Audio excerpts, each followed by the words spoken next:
ভালোবাসে সদা দুটো নয়ন জলে তারা বাসে সদা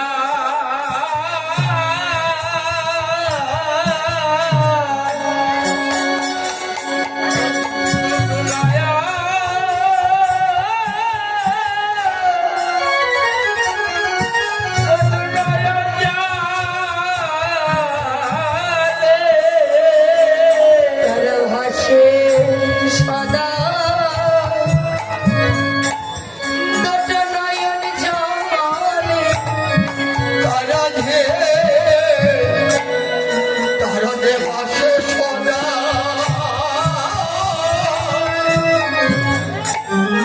দুটি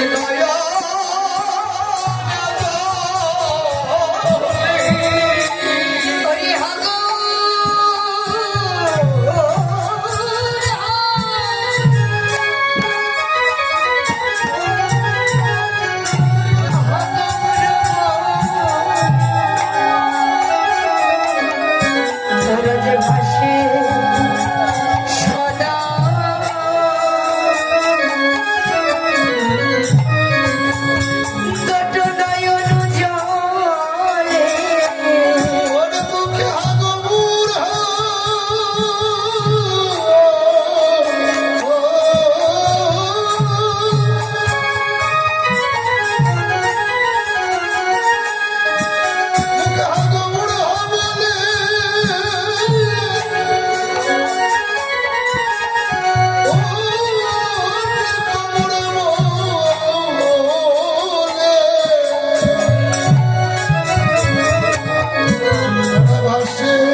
আমাকে নয় কাকি আমার গৌর হরে কি আর কৃষ্ণ নামকে ভালোবেসে জায়গায় এসেছে না আসলে তো পারতেন না যে আশা আকাঙ্ক্ষা কামনা বাসনা নিয়ে এই বছর এসেছে সেই কামনা বাসনায় যদি পূর্ণ না হয় তাহলে এখানে আসার মানে কি? আসার মানে কি? তাহলে এখানে আসতে হবে না। ওই ঘরে বসে বসে মাইকে বাজছে, ওই ঘরে বসে বসে মাইকে যে বাজছে ওটাই তুমি শ্রবণ লাভ করো। কেননা প্রকাশ্যে যেমন ভজন, শ্রবণেও কিন্তু ভজন। কেননা ভক্ত ছিলেন প্রকাশকারী ভক্ত আর গুরুচাঁদ ছিলেন শ্রবণকারী ভক্ত। একজন নাম প্রকাশ করতে ভালোবাসতেন আর একজন শ্রবণ করতে ভালোবাসতেন। তাই অভিজ্ঞতা সজ্জিত হয়ে কষ্ট করে হেঁটে হেঁটে তোমাদের এই আসরে আসার প্রয়োজন নেই। ভজন ঘরে বসেও করা যায়, নয়তো এই কথা বলবে তারাই তো কুটিরে ওখানে যে কৃষ্ণ ভজে তারা কি লোক দেখাই বুঝতে তাহলে কি তাকে পাই যেটাই বলতো এখন উচিত নয় তত পর কথা তাহিতে চলে আসবে। তাই বলে সেই আশা আকাঙ্ক্ষা কামনা বাসনা লইয়ে আমরা প্রত্যেককে এসেছি এই আসর প্রাঙ্গণে। ভক্তবৃন্দগণ কি নিয়ে প্রভু আমার হরিনামের খেলা খেলবে? কিন্তু প্রভু তো আমার সকল ভক্তদের নিয়ে হরিনামের খেলা খেলে না। কেন খেলে নাই বলতো? কারণ আমার প্রভু মধ্য হইতে প্রভুর ভক্ত হইল দুই প্রকার, একটি হলো অন্তরঙ্গ ভক্ত আর একটি হলো বহিরঙ্গ ভক্ত। অন্তরঙ্গ ভক্ত লইয়ে করেছেন প্রভু আমার রস আস্বাদন, আর বহিরঙ্গ ভক্ত লইয়ে করেছেন প্রভু আমার হরি নাম সংকীর্তন। তাই আজ বহিরঙ্গ ভক্ত দিন গৌর হরি আমার হরি নামিলে খেলা খেলবেন। খেলবেন তো খেলবেন, কেমন করে খেলবেন? লীলা দর্শন করে বৈষ্ণব কবি আমার ওরে খেলায়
বিহার করে ভক্ত মন্ডল খেলেছি খেলেছি খেলেছি খেলেছি প্রভু আমার বিনন্দন। কোথায়? মধুময় মধুর সুধাম বৃন্দাবন। তাহলে আবার আজ কেন বৈষ্ণব কবি বললেন খেলাই বিনোদ খেলা ঘোরাবো না? বললেন সেই বিনোদ আর এই বিনোদ, এর শব্দ আর বানান একই হলে অর্থ কিন্তু দুইটি। সেই দিন যে খেলা খেলেছিলেন বৃন্দাবনে সখা পরিবৃত্তকে সঙ্গে নিয়ে কানন মাঝে, সেই খেলার নাম মাত্র ছিল বিনোদ। আর আজ যে বিনোদ শব্দটি লিপিবদ্ধ করলেন, এই বিনোদ শব্দের অর্থ হলো নতুন, অর্থাৎ ব্রজবুলি ভাষায় নতুনকে বিনোদ বলা হয়। কিন্তু পূর্বে যে বিনোদে খেলা খেলেছে, সেই খেলার নিয়ম কানুন ধরন কেমন ছিল? এই জগতে সংসারে কিন্তু অনেক রকমের খেলা ছিল, ক্রিকেট, ফুটবল, ব্যাডমিন্টন, হাডুডু আরো নানা ধরনের। এই খেলাগুলি খেলতে গেলে অনেকগুলি ব্যক্তিজন প্রয়োজন, অনেকগুলি ব্যক্তিজন হইতে খেলাই দুইটি দল, একটি সপক্ষ আর একটি বিপক্ষ। ঠিক তেমন ধারায় খেলা খেলতেন আমার বাবা। একটি ভাই কানাইয়া আর একটি ভাই সুবল। ভাই কানাইয়ার দলে দাদা বলরাম, শ্রীরাম, সুদাম, ধাম, বসুদাম, আর ভাই সুবলের দলে সবল, মঙ্গল, মধুমঙ্গল প্রভৃতি ওই যত ছোট ছোট রাখালগণ ছিল, এরা খেলা খেলে। আর যে কোনো খেলায় যে জয়ী হবে তাকে উপহার স্বরূপ কিছু দেবেন, তাই না? ঠিক তেমন বিনোদে খেলায় যে জয়ী হইতে, এই যে মা, ও মা, এই যে তোমরা এত কথা কাউকে গো, হ্যাঁ তোমরা বুঝছো না এখানে কীর্তন হচ্ছে একদম শুরু থেকে, যে জন্য প্রথমে বাড়ির কথা টানলাম তোমাদের বোঝানোর জন্য, তারপরে তোমরা বুঝতেছো না কেন?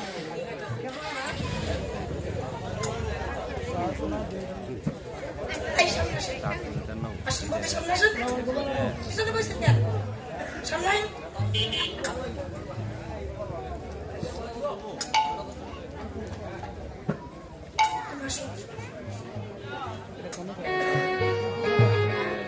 তোমার মতো ভক্তের এই যে সামনে এত মনোযোগ দিয়ে শুনছে, অর্থ সুন্দর এদিকে আসেন, আসেন।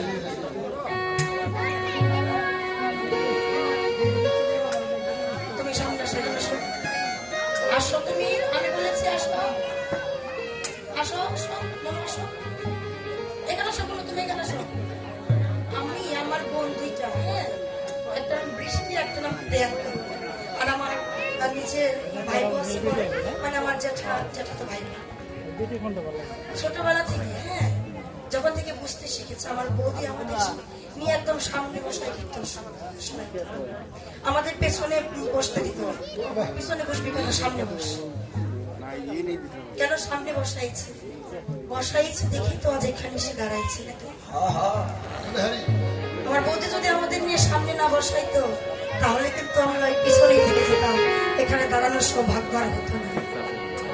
হরি হরি বল, এখানে জানি না সবার বৌদি কিরকম ভাগ্য, তো আমার বৌদি অনেক। যাই হোক, আপনি, আমি, আমরা যদি আমাদের পরের প্রজন্মকে কিছু না শেখাতে পারি, তাহলে ওরা কি শিখবে? আর আপনারা বড় মানুষ হয়ে যদি ভুল ত্রুটি করেন, তাহলে তো ওরা এটা কি শিখবে? যাই হোক, ভুল ত্রুটি মার্জন, আমি ছোট মানুষ তো, ক্রোধ মাথায় উঠে যায়, কিছু করার নেই, আমাকে ক্ষমা করে দিন। জয় রাধে।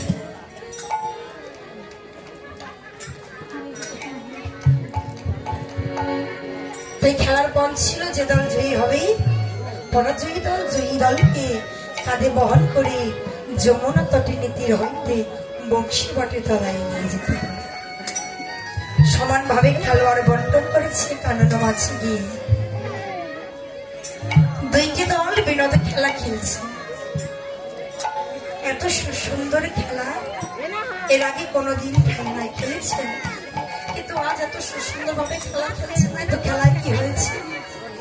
আজ খেলায় কেউ জয়ী হইতে পারছেন না, খেলায় কেউ পরাজয়ী হইতে পারছেন না।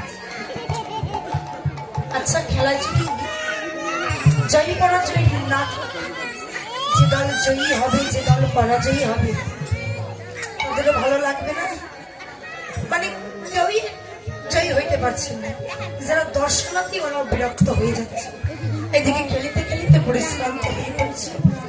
তাই মাঝে রেখেছি মধ্যাহ্নকালীন বিরতি, বিরতি কেটে যাবার পর পুনরায় আবার খেলা আরম্ভ করবে। যখনই পুনরায় খেলা আরম্ভ করবে, খেলার মাঠে সকলেই উপনীত, কেবলমাত্র বিপক্ষ দলে অধিনায়ক ব্যতীত, আর সেই অধিনায়ক কি? প্রাণীর ভাই শোভা। কোথায় গেল ভাই?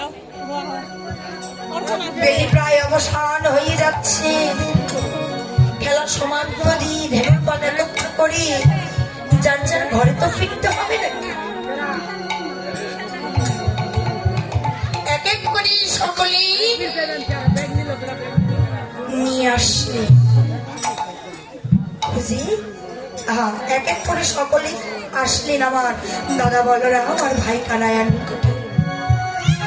এসে বলছেন, দাদা সুবল কি বন শিবন চতুর্বর্ণ ঘোরাঘুরি করি, খুঁজি তাকে পাওয়া যায়, জানি না ও কোথায় হারাই গেছে। ওরা এমনই এমনই এসে বলছে, কিন্তু দাদা বলরাম আমার সবার থেকে বড়, তাই তার দায়িত্ব জ্ঞান বোধ সবার থেকে বেশি।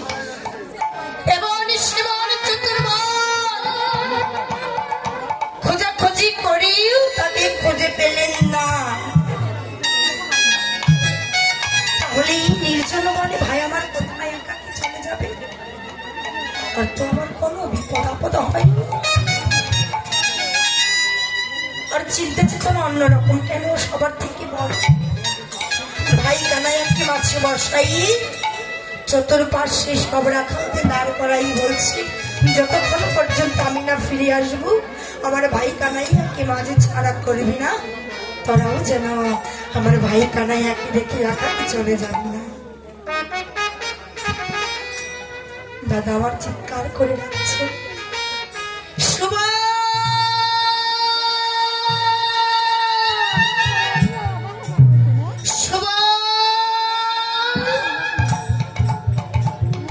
কিন্তু তার সারা না। সেবন সেবন চতুর্বন খোঁজাখুঁজি করে ফেলেছে, ভাইকে খুঁজে পাইনি। তাই যে পথ ধেয়ে দিচ্ছিলেন সেই পথ ধেয়ে মৌন হয়ে মস্তক নত করে ফিরে আসছে, কিন্তু তার ছল ছল নয়, মনে মনে ভাবছেন না জানি কোন বিপদের সম্মুখীন হয়েছে আমার ভাই সবাই, হয়তো বাবা ফিরে গিয়েছে। কাঁদিতেও পারছেন না, কিন্তু কেউ এসে যদি তার অঙ্গখানা অমন করে স্পর্শ করে, দুবাহু প্রসারিয়ে তাকেই যেন বক্ষ নিয়ে জড়াই হবে। এমন মৌন ভাব নিয়ে এসে যখন ধেয়ে আসছে, হঠাৎ করে তার কর্ণ বেশি ভেসে আসলো, এই নির্জন বনে কে জানে কি ক্ষণ ক্ষণ শব্দ করে কাঁদছে। এই নির্জন বনে কি অমন ক্ষণ ক্ষণ শব্দ করে কাঁদবে? আরে তার বোধ হয় আমার থেকে তত্ত্বাধিক দুঃখ কষ্ট জ্বালা যন্ত্রণা। আমার নয়ন দিয়ে তো এখনো নয়ন বরিশন হয় না, কিন্তু জানি না তার হৃদয়ে কত দুঃখ কষ্ট জ্বালা যন্ত্রণা। একাকে নির্জন বনে এসে কেঁদে কেঁদে বক্ষ ভাষায় দিচ্ছে। একবারে যদি দুটো নয়ন দিয়ে অমরতি দর্শন করিতে পারত, দর্শন করিতে দর্শন করে যেন যুগল নয়নের স্বাদ পূর্ণ। এসেছেন ভাই সুবলকে খুঁজতে, এবার না আমার ভাই সুবলকে দাদা বলরাম ভুলে গেছে। দাদা বলরাম ভাই সুবলকে ভুলে গিয়েছে কেন? যে ব্যক্তি অমন করে কাঁদছে তার এমন মধুর সুললিত স্বর। এই জগৎ সংসারী যার একবার শ্রবণে লাভ হবে, সেই তো জগতিক জগৎ সংসারে সর্বস্ব চিরতরে ভুলে যাবে।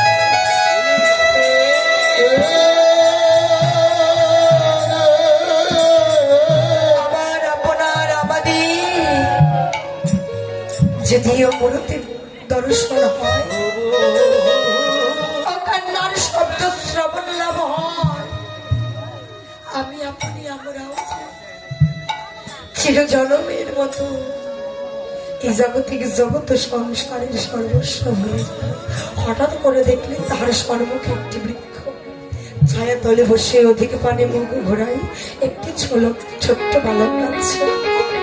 দৌড়াই গিয়ে তার সম্মুখে দাঁড়াই, যেই না নয়ন মুদিত করে দৃষ্টি নিক্ষেপ করলেন তার বদল পালে। দেখতে পেলেন এটা তোমার অন্য কেউ নয়, এটা তো আমারই প্রাণের ভাই সুবল। অবল করে কেঁদে কেঁদে বক্ষ ভাসাচ্ছে।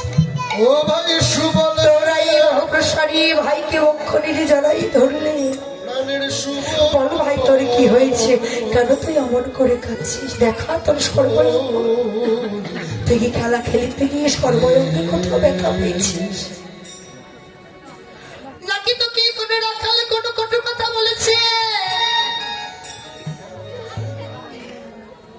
দাদা, তুমি অমন করে বিগলিত হয়ে পড়ো না। আমাকে কোনো রাখালো কিছু বলে নাই, সর্বয়ঙ্গে কোথাও ব্যথাও পাই না, তাহলে কেন কাঁদছিস? পশ্চিম দিগন্তে তাকাই দেখ ভেলিত অবসান পায়। যে খেলায় অসমাপ্ত রেখে এসেছিস, সমাপ্ত দিয়ে যে আবার ঘরে ফিরতে হবে, সেই কথা কি তোর মনে না? যখনই না বলেছি অসমাপ্ত খেলা সমাপ্ত দিয়ে ঘরে ফিরতে হবে, যতটুকু কোনো জোরে না দাদা বলো না ভাই সুবল কি জড়াই ধরেছে, তাহা হইতে তত্ত্বাধিক বড় জোরে ভাই সুবল বলরাম কি জড়াই ধরেছে। বলছেন আমি আগে খেলা খেলবো না। কেন খেলবো? কানাইয়ার সঙ্গে নিত্যদিনই খেলা খেলে নিত্যদিনই খেলায় হেরে ওকে কাঁধে বহন করে যমুনা তটে নীতির হইতে বংশী বটের তলায়। আমারও তো সাথে জাগিতে পারে, আমিও খেলায় জয়ী হয়ে ভাই কানাইয়ার কাঁধে চড়ে যমুনা তটে নীতির হইতে বংশী বটের তলায়। আমার মনোবাসনা পূর্ণ হয় না কেন? আমি যে আমার ভাই কানাইয়াকে ধরি রাখতে পারি না। ওর বসন টেনে ধরি, ওর হস্ত টেনে ধরি, ওর কোমরে টেনে ধরি, মস্তকের ঝুঁটিও টেনে ধরি, তদপরে ওকে ধরে না। দাদা বললাম কথা শুনে মৃদা মৃদা হাসছে। কাকে ধরতে গিয়েছিলে? ভাই কানাইয়াকে। তুই জানিস না ওকে ধরা অসম্ভব, ওকে যে সকলে ধরে রাখতে পারে না। ওকে ধরতে গেলে আগে ওকে ধরার সন্ধান নিতে হবে। ওকে ধরতে গেলে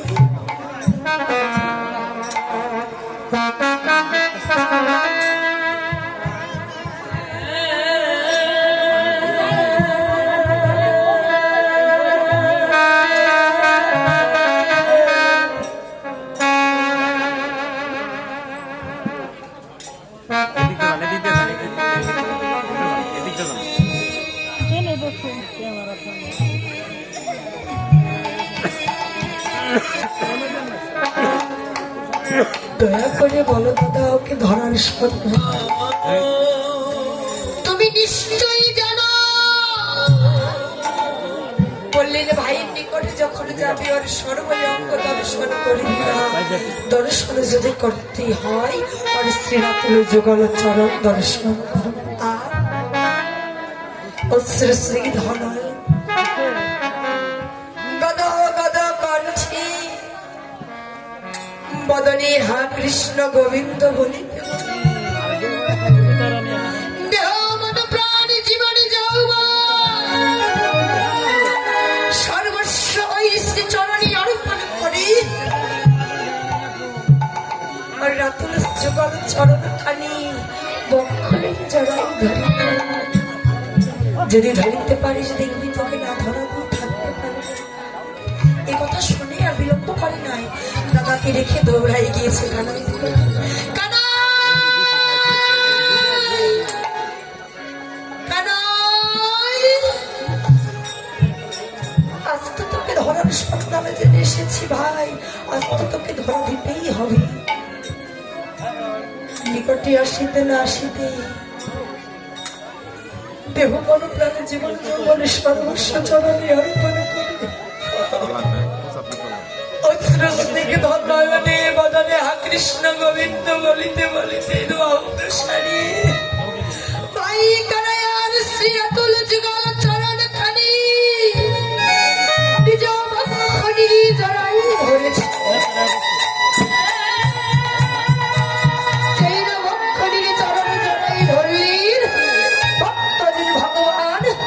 ধরা না দিয়ে থাকতে পারলেন না কেন ভক্ত ধরেছি ভগবানের চরণ ভগবান কি আর না ধরা দিয়ে থাকতে পারে তুলে তাকে কাঁধে বসায়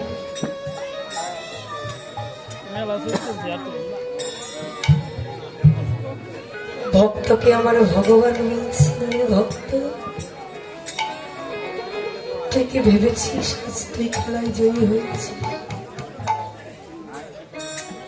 আজ তো আমি খেলায় জয়ী হয়েছি তাই তো তোর মতো ভক্তকে কাঁধে চড়াই তোর মতো ভক্ত মতো আমি আমার বক্ষণে ধারণ করেছি কিন্তু আমি তো তোর ওই একটি চরণ পাবার আসে খেলায় হেরে যাই না আমি হেরে গিয়েছি তার মতো ভক্ত যুগল চরণ বক্ষে ধারণ করে দেহের তিতাব জ্বালা নিপাদিত করবো তাই চরণ যদি দিয়েছিস তোর একটি চরণে কেন করে দেবে ভক্ত তোর যুগল চরণ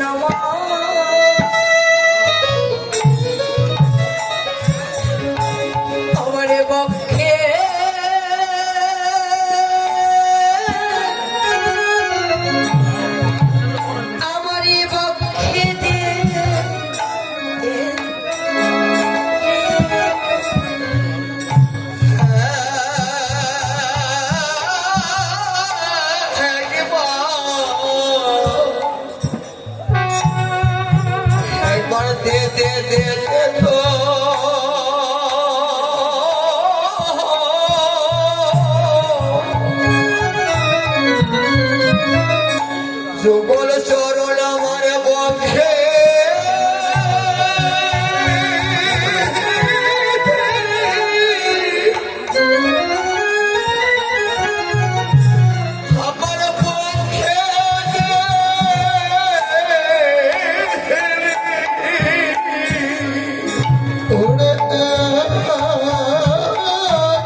ওরে আমি বন্ধ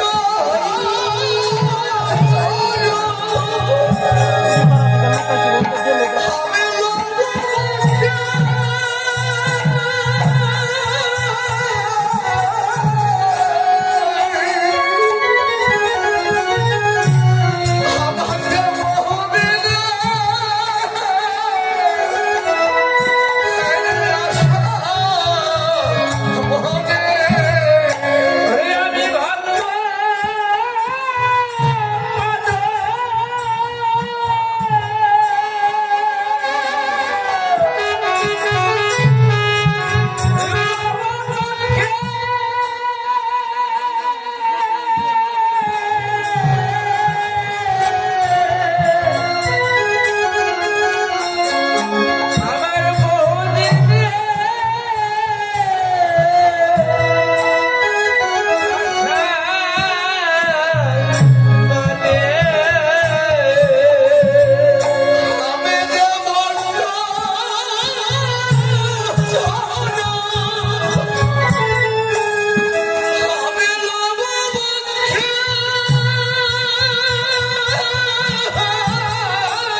জগতে সকলেই আমাকে ভালোবাসে, সকলেই আমাকে আশ্রয় করে, কিন্তু সবলে তার মতো না ভক্ত নাই রে।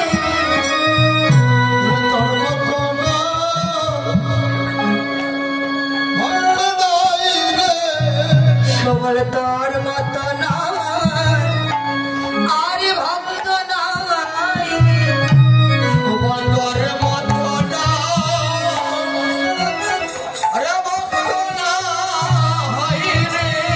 আজ তোর ভক্তিতে আমি পড়লিম ধরা। সবলে তোর মতো না ভক্ত নাই রে।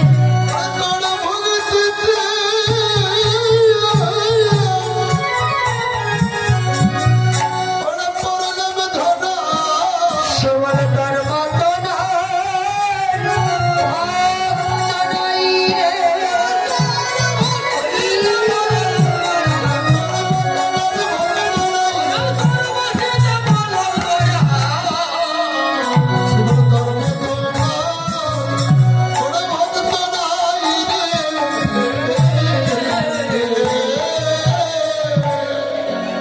সবল তোর মতো না আর ভক্ত নাই, তোর ভক্তিতেই পড়লেন ধরে। তবে আজ নয়, আমি যে ক্রেতা যুগেই তোর কাছে ধরা পড়ে রয়েছি কেন? ভাই সবল হলেন ত্রেতা যুগে বিভীষণ পুত্র তরুণী সিং, যে বালক বয়সে রণক্ষেত্রে এসেছিলেন প্রভু শ্রীরামচন্দ্রের সঙ্গে যুদ্ধ করিতে।